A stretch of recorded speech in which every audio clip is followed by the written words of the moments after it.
বাংলাদেশের সুন্দরবনে সবচেয়ে বেশি দেখা যায় পৃথিবীর সবচেয়ে বড় বিষধর সাপ শঙ্খচূড়। সাপটি একেবারেই আলাদা প্রজাতির। এরা লম্বায় 5.6 মিটার পর্যন্ত হতে পারে। তবে বেশিরভাগ ক্ষেত্রে সম্পূর্ণ দক্ষিণ এশিয়ার বনান অঞ্চল জুড়েই শঙ্খচূড় দেখা যায়। সাপের মধ্যে সবচেয়ে বড় আকৃতির অজগর হল বিষাক্ত সাপ শঙ্খচূড়। গোখরা সাপের সঙ্গে কিছুটা মিল আছে এই সাপের, সেই জন্য সাপটিকে রাজগোখরা বলা হয়। এদের বিষ ধারণ ক্ষমতা সবচেয়ে বেশি। তো হ্যাঁ ভিউয়ার্স, আজকে আপনাদের সামনে শেয়ার করব বিষাক্ত সাপ শঙ্খচূড় সম্পর্কে অজানা তথ্য এবং ইতিহাস, এবং বাংলাদেশের দক্ষিণ অঞ্চল তথা ম্যানগ্রোভ বনের কোন অঞ্চলে বেশি এই সাপ দেখা যায় সেই সম্পর্কে কিছু তথ্য এখন আপনাদের সামনে শেয়ার করব। তো চলুন মূল প্রতিবেদনে চলে যাওয়া যাক।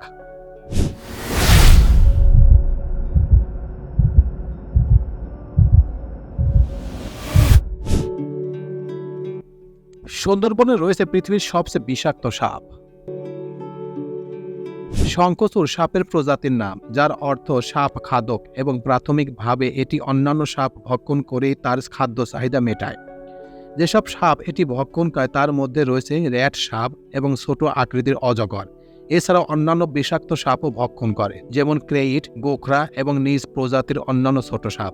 শঙ্খচূড় সাপের বিষ নিউরেটিক্স, অর্থাৎ এটি বিষ আক্রান্ত প্রাণীর স্নায়ুতন্ত্র আক্রমণ করে। শঙ্খচূড়ের একটি দংশনে যে কোনো মানুষকে মেরে ফেলার জন্য যথেষ্ট। এর কামড়ের ফলে সৃষ্ট মৃত্যুহার প্রায় 75%। সুন্দরবনের গভীরে এই সাপের অস্তিত্ব দেখতে পাওয়া যায়। ডিম পাড়ার আগে স্ত্রী শঙ্খচূড় তার শরীর পাকিয়ে পুলি তৈরি করে এবং তা মৃত পাতা ব্যবহার করে উঁচু টিপির মতো তৈরি করে। পরে সেখানে 20 থেকে 30টির মতো ডিম পাড়া হয়। কুলি পাকানো দেহটি ইনকিউবেটরের মতো কাজ করে। বাচ্চা ফোটার আগ পর্যন্ত শঙ্খচূড় তার টিপিকে বিরামহীনভাবে পাহারা দিতে থাকে এবং কোনো প্রাণী যেন কাছে আসতে না পারে সেদিকে লক্ষ্য রাখে। ডিমের মধ্যে প্রায় 28 ডিগ্রি সেলসিয়াস তাপমাত্রায় ডিমগুলোকে তা দেওয়া হয়। বাচ্চা ফোটার পর তা নিজে নিজেই ডিমের খোলস ভেঙে বেরিয়ে যায় এবং নিজে নিজেই শিকার খুঁজতে থাকে।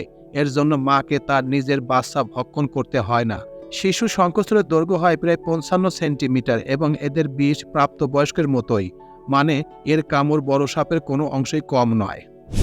তো এই ছিল মোটামুটি আমাদের আজকের প্রতিবেদন। উপরোক্ত প্রতিবেদন থেকে আমরা একটা জিনিসই বুঝলাম যে বাংলাদেশের সুন্দরবন অর্থাৎ ম্যানগ্রোভ বনের খুবই গভীরে এই সাপ দেখা যায়। তবে এই সাপ যে কোনো মানুষকে বেশিরভাগ কামড় দেয় না, তারা ভয় দেখায়। তবে যারা কামড় খায় তারা 75% মানুষই মারা যায়, আর যারা বেঁচে থাকে তারা হচ্ছে ভাগ্যবান। আসলে ম্যাক্সিমাম মানুষই মারা যায়। বিশেষ করে দেখা গেছে যে এই সাপের কামড়ে একটা হাতি পর্যন্ত 3 ঘন্টার মধ্যে মারা যায়। তার মানে মানুষের তো ধারের কাছেই নেই। তাই এই সাপ থেকে সবসময় সতর্ক থাকবেন। আর বিশেষ করে ভ্রমণ পিপাসুদের জন্য বলছি যে যারা ভ্রমণে যাবেন এই সুন্দরবনে, বিশেষ করে যখন দোবলারচর হিরন পয়েন্টে যাবেন তখন খুবই সতর্ক সাথে যাবেন, কারণ এই জায়গায় এই সাপ দেখা গেছে। তাই খুবই সতর্কতার সাথে এইসব এলাকায় চলাফেরা করবেন। তো এই ছিল মোটামুটি আমাদের আজকের প্রতিবেদন। প্রতিবেদনটি কেমন লাগলো? যদি ভালো লেগে থাকে তাহলে অবশ্যই কমেন্ট বক্সে আপনাদের মন্তব্য শেয়ার করবেন, আর বেশি বেশি শেয়ার করবেন যাতে এই তথ্যগুলো প্রতিটা মানুষের জানা দরকার। তো সবাইকে ধন্যবাদ জানিয়ে এখানেই শেষ করছি। আল্লাহ হাফেজ।